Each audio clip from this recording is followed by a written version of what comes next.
মুখ্যমন্ত্ৰীক গাঁও সভাত অপমান কৰি বিপদত পঞ্চায়ত ৱাৰ্ড সদস্য গাঁওবাসীয়ে উজাৰিলে ক্ষোভ বিহিত ব্যৱস্থা গ্ৰহণৰ তুলিলে দাবী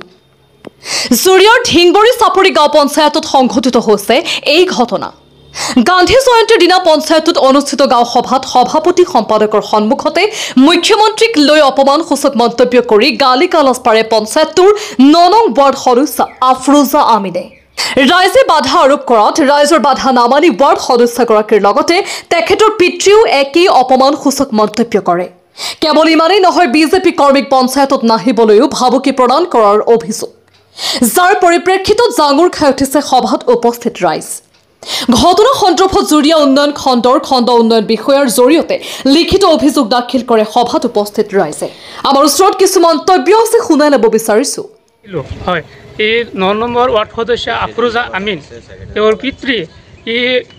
গাঁওৰক্ষী বাহিনীৰ সম্পাদক হৈও তেওঁ নিজে অশ্লীল ভাষাৰে মন্তব্য কৰিছে মুখ্যমন্ত্ৰী অপমান কৰিছে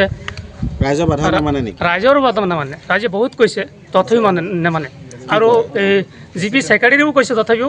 আৰু পঞ্চায়তৰ প্ৰেচিডেণ্ট যি আছিলে সিও কৈছে উপস্থিত থাকি কৈছে যে এইবিলাক মন্তব্য কৰিব নালাগে তথাপি সি কৈ আছে কিয় নকৰি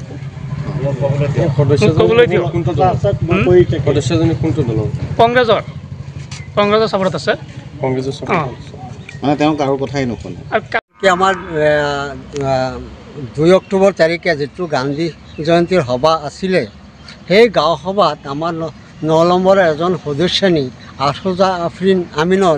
আমিনে এই মহাত্মা গান্ধীৰ বিষয় লৈ তেখেতে যিখিনি আমাৰ মুখ্যমন্ত্ৰীক খুৰদাৰ সমালোচনা কৰিছে তেখেতে এইটো এতিয়া আমি লাজ পাইছোঁ কিন্তু এনেকুৱা আমি মুখ্যমন্ত্ৰীক এনেকুৱা ব্যৱহাৰ কৰাটো আৰু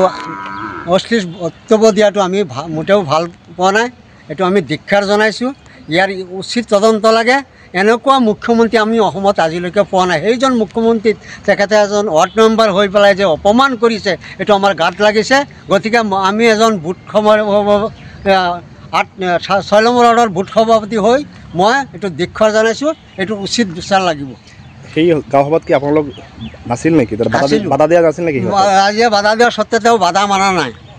তেওঁ কয় মই মোৰ ক'বলগীয়া কথা মই কৈয়ে যাম তেখেতে কি কৰিলে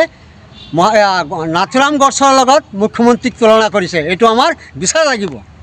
গতিকে আমি আইন প্ৰশাসনক জনাম এইটো আমি দৰকাৰ পৰিলে আমি কেছু কৰিম আৰু ইয়াৰ আমি উচিত বিচাৰ লাগিব আমি মুখ্যমন্ত্ৰীক অৱগত কৰিছোঁ আমাৰ গাত লাগিছে দেউতাই কৈছে যে এনেকুৱা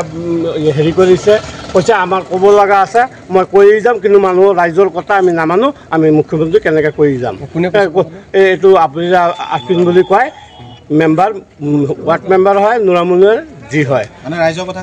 ৰাইজৰ কথা কিয় নকৰে ইংলিছত সি কৈ আছে মোৰ ক'ব লগা কথা আছে মই কৈ যাম কিন্তু মানুহৰ কথা নামানো